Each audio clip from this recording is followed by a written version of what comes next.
भारत से पंगा लेना तुर्की को पड़ा महंगा। दोस्त की खातिर तुर्की भी हुआ एफएटीएफ की ग्रे लिस्ट में शामिल। भारत से दुश्मनी लेने वाले दोनों दुश्मन देश हुए बर्बाद। पाकिस्तान और तुर्की दोनों की हालत हो गई है बुरी। जी हाँ दोस्तों, भारत को एक के बाद एक खुशखबरी मिल रही है। पाकिस्तान के एफएटीएफ की लिस्ट में शामिल होने के बाद अब पाकिस्तान का खास यार, जो पाकिस्तान के साथ हमेशा सपोर्ट में आता था, वह भी पाकिस्तान के साथ दोस्ती निभाने एफएटीएफ की ग्रे लिस्ट में भी शामिल हो गया है। दोस्तों, हिंदी में एक बहुत ही मजेदार कहावत है कि हम डूबेंगे सनम और तुम्हें भी ले डूबेंगे सनम। ये कहावत पाकिस्तान और तुर्की की दोस्ती पर बिल्कुल सटीक बैठती है, क्योंकि जिस तरह से एक के बाद एक पाकिस्तान की ग्रे लिस्ट में जाने के बाद अब तुर्की गया है, वह इस कहावत को पूरी तरह से खरा उतारता है। मतलब दोस्तों, पाकिस्तान और तुर्की की हालत यह हुई है कि पाकिस्तान ने और तुर्की ने दोस्ती निभाने की ऐसी कसम खा ली है कि दोस्ती अगर निभाएंगे तो ऐसी निभाएंगे कि नरक में भी साथ साथ जाएंगे। पाकिस्तान ने तो बिल्कुल ही बवाल मचा दिया। मतलब पाकिस्तान का तो फिक्स था कि उसको आने वाले 6 महीनों में भी ग्रे लिस्ट में जाना है, लेकिन वही कहावत हम तो डूबेंगे सनम और तुम्हें भी ले डूबेंगे को पूरा करते हुए पाकिस्तान अपने सबसे प्रिय दोस्त तुर्की, जो उसे हर बार एफएटीएफ की ग्रे लिस्ट में जाने से बचा लेता था, अब की बार उसे भी लेकर एफएटीएफ की ग्रे लिस्ट में शामिल हो गया है। जी हाँ दोस्तों, पाकिस्तान के बाद अब उसका करीबी दोस्त तुर्की भी फाइनेंशियल एक्शन टास्क फोर्स की ग्रे लिस्ट में शामिल हो गया है, क्योंकि यह देश कथित तौर पर आतंकवाद की वित्त पोषण और मनी लॉन्ड्रिंग का मुकाबला करने में विफल रहा है। इस बात की जानकारी कुछ मीडिया रिपोर्ट्स में दी गई है। एक रिपोर्ट में बताया गया कि मनी लॉन्ड्रिंग और आतंकी फंडिंग पर निगरानी रखने वाली यह वैश्विक संस्था तुर्की को ग्रे लिस्ट में डालने के फैसले को मंजूरी दे दी है। लंदन के एक अखबार में बताया गया कि तुर्की दुनिया के 22 देशों की तरह लिस्ट में शामिल हो गया है। दोस्तों, अब इसके बाद तुर्की के राष्ट्रपति रेचेप तैयब एर्दोगन के नेतृत्व वाली सरकार के सामने समस्याओं का पहाड़ आ गया है। तुर्की के राष्ट्रपति रेचेप तैयब एर्दोगन को अब देश में अंतर्राष्ट्रीय निवेश बढ़ाने में भारी दिक्कतों का सामना करना पड़ेगा। एफएटीएफ की ग्रे लिस्ट में जाने के तुरंत बाद आर्थिक संकट के बीच तुर्की देश की मुद्रा लीरा डॉलर के मुकाबले अब तक के सबसे निचले स्तर पर पहुंच गई है। रिपोर्ट में बताया गया कि एफएटीएफ ने 2 साल पहले तुर्की को नोटिस पर रखा था। संस्था ने उस वक्त कहा था कि बेशक तुर्की मनी लॉन्ड्रिंग और आतंकवाद की वित्त पोषण में होने वाले जोखिमों को समझता है, लेकिन फिर भी गंभीर कमियां देखने को मिल रही है। रिपोर्ट में कहा गया कि एफएटीएफ के 39 सदस्यों ने तुर्की को एफएटीएफ की ग्रे लिस्ट में डालने के सुझाव को मानते हुए तुर्की को ग्रे लिस्ट में डाल दिया है। वहीं तुर्की की ग्रे लिस्ट में डालने की औपचारिक ऐलान हो चुका है। वहीं भारत सरकार के सूत्रों का कहना है कि यह इस बात का एक और सबूत है कि किस तरह से तुर्की पाकिस्तान के साथ हाथ मिला रहा था और भारत के दोनों दुश्मन देश अब बर्बाद हो गए हैं। भारत सरकार के सूत्रों ने कहा कि हमारे पास सबूत है कि किस तरह से तुर्की पाकिस्तान के साथ मिलकर भारत विरोधी भावनाओं को भड़का रहा है। एफएटीएफ की ग्रे लिस्ट यह साबित कर देगी कि वे किसी तरह से अवैध गतिविधियों में शामिल होकर विश्व को अव्यवस्थित करना चाहता है। अखबार की रिपोर्ट में कहा गया है कि तुर्की में वर्तमान राष्ट्रपति एर्दोगन के शासनकाल में विदेशी निवेश पहले ही धरातल में पहुंच गया है। दोस्तों, इस बार एफएटीएफ के 39 सदस्यों में से ब्रिटेन, फ्रांस और अमेरिका जैसे देशों ने इस बार तुर्की को बचाने से साफ मना कर दिया, क्योंकि 2 साल पहले एफएटीएफ की तरफ से तुर्की को आतंकवाद को वित्तीय सहायता प्रदान करने के लिए नोटिस मिल चुका था। लेकिन हर बार तुर्की बच जाता था, क्योंकि अमेरिका, फ्रांस, जर्मनी जैसे यूरोपीय देश तुर्की को ग्रे लिस्ट में जाने से बचा लिया करते थे। लेकिन इस बार इन देशों ने भी हाथ पीछे खींच लिए। एफएटीएफ की ग्रे लिस्ट में तुर्की के शामिल होने के बाद भारत ने कहा कि यह पूरी दुनिया के सामने जग जाहिर है कि कैसे तुर्की पाकिस्तान के साथ मिलकर भारत के खिलाफ अंतर्राष्ट्रीय स्तर पर षड्यंत्र रच रहा था और भारत में आतंकवादियों को वित्तीय सहायता प्रदान कर रहा था। दोस्तों, ताज्जुब की बात यह है कि तुर्की पर भी वही आरोप लगे जो पाकिस्तान पर लगे हैं।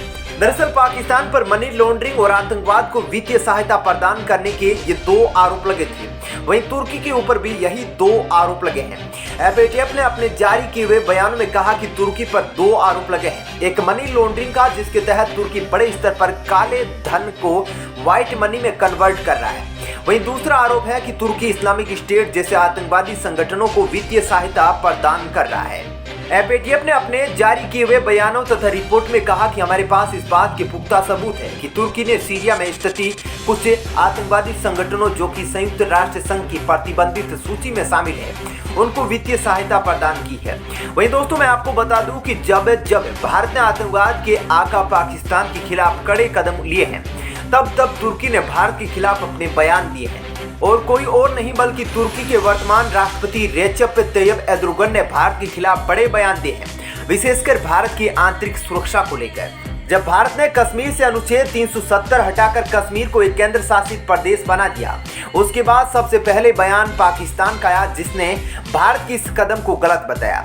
वहीं अपने दोस्त का साथ देते हुए तुर्की के राष्ट्रपति एर्दोगन ने भारत के इस कदम को गलत बताया और कहा कि भारत को जल्द से जल्द अनुच्छेद 370 दोबारा से कश्मीर में लागू करना चाहिए। वहीं इसके अलावा जब भारत ने CAA लागू किया, तब भी तुर्की बीच में कूद पड़ी और तुर्की के राष्ट्रपति एर्दोगन ने कहा कि सिटीजनशिप अमेंडमेंट एक्ट भारतीय मुसलमानों के लिए खतरा है और भारत सरकार को जल्द से जल्द कानून खत्म करना चाहिए।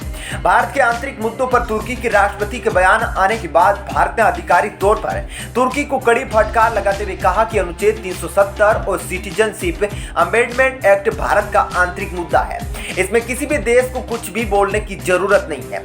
वहीं भारत ने कहा कि अगर भारत ने कड़ा एक्शन लिया तो तुर्की को भारी नुकसान उठाना पड़ सकता है। इतना ही नहीं दोस्तों, भारत ने इसके बाद साइप्रस देश, जिसके आधे हिस्से पर तुर्की ने कब्जा कर रखा है, उसको अपना पूरा समर्थन दे दिया और संयुक्त राष्ट्र सभा में साइप्रस के समर्थन में आवाज उठाई।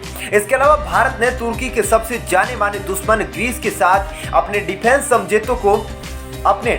समझौतों को आगे बढ़ाया और ये देख तुर्की के तन बदन में आग लग गई। अभी तुर्की अपने तन बदन में लगी हुई आग बुझाने ही वाला था कि तभी भारत ने FATF बड़ा गेम खेलकर भारत के साथ तुर्की को भी FATF की ग्रे लिस्ट में डलवा दिया। दोस्तों तुर्की तो पाकिस्तान के साथ अपनी दोस्ती निभा रहा था, लेकिन उसे यह नहीं पता था कि भारत के कितने हाथ हैं और भारत ने पाकिस्तान के साथ साथ तुर्की को भी लपेटा मार दिया है। दोस्तों तुर्की अब FATF की ग्रे लिस्ट में जा चुका है। ऐसे में उसकी आर्थिक स्थिति अब और भी गर्त में जाने वाली है। तुर्की को अब पाकिस्तान की तरह ही अंतर्राष्ट्रीय मुद्रा कोष, विश्व बैंक और यूरोपीय संघ से आर्थिक मदद मिलना मुश्किल हो गया है। पहले से ही कंगाली के हाल में जी रहे तुर्की की हालत अब और खराब हो गई है। दूसरे देशों से भी तुर्की को आर्थिक मदद मिलना बंद हो चुका है, क्योंकि कोई भी देश आर्थिक रूप से अस्थिर देश में निवेश करना नहीं चाहता। दोस्तों मैं आपको बता दूं कि पाकिस्तान भी अगले साल तक ग्रे लिस्ट में चला गया है। वहीं पाकिस्तान के दोबारा ग्रे लिस्ट में जाने के बाद पाकिस्तानी मीडिया और पाकिस्तानी अधिकारियों ने भारत पर आरोप लगाया कि भारत की वजह से पाकिस्तान पिछले 2 साल से FATF की ग्रे लिस्ट में शामिल है। इस बात को नकारते हुए FATF के अधिकारी मार्कस ने भारतीय दबाव के आरोपों को खारिज किया है। भारत के विदेश मंत्री S जयशंकर ने कहा कि भारत के कारण पाकिस्तान FATF की ग्रे लिस्ट से बाहर नहीं निकल पा रहा है। मार्कस ने भारतीय दबाव के आरोप पर कहा कि FATF एक टेक्निकल बॉडी है और हम कोई भी फैसला सहमति से लेते हैं। यह किसी एक मुल्क की बात नहीं है, बल्कि 39 देश है। मार्कस से पूछा गया था कि क्या भारत के दबाव के कारण पाकिस्तान जून 2018 से FATF की लिस्ट से बाहर नहीं आ पा रहा है। पाकिस्तान को ब्लैक लिस्ट होने से अब तक चीन, तुर्की और मलेशिया बचाते रहे हैं। दरअसल दोस्तों बेशक FATF ने भारत के दबाव को नकार दिया, लेकिन ये बात 100% सच है कि जब पाकिस्तान के खिलाफ आरोप लगते हैं कि पाकिस्तान आतंकवाद को समर्थन देता है, उनको वित्तीय सहायता प्रदान करता है, तो इस पक्ष में भारत से सबूत मांगे जाते हैं और भारत हर बार FATF के सामने पाकिस्तान की काले कारनामों की पोल खोलकर रख देता है। ऐसे में यह स्पष्ट है कि जब FATF पाकिस्तान की ग्रे लिस्ट में शामिल करने या ना करने के मुद्दे पर निर्णय लेता है, तो भारत के द्वारा दिए गए सबूतों का दबाव FATF पर बना रहता है। वही दोस्तों अब पाकिस्तान और तुर्की को ग्रे लिस्ट से हटाना है या नहीं, इसके लिए अब जो अगला फैसला होगा वह 2022 के अप्रैल माह में होगा। लेकिन जब तक तुर्की और पाकिस्तान दोनों FATF की ग्रे लिस्ट में शामिल रहेंगे। दोस्तों FATF द्वारा पाकिस्तान और तुर्की को ग्रे लिस्ट में डाले जाने पर आपकी क्या राय है? आप अपनी राय हमें कमेंट बॉक्स में जरूर लिख कर दे सकते हैं।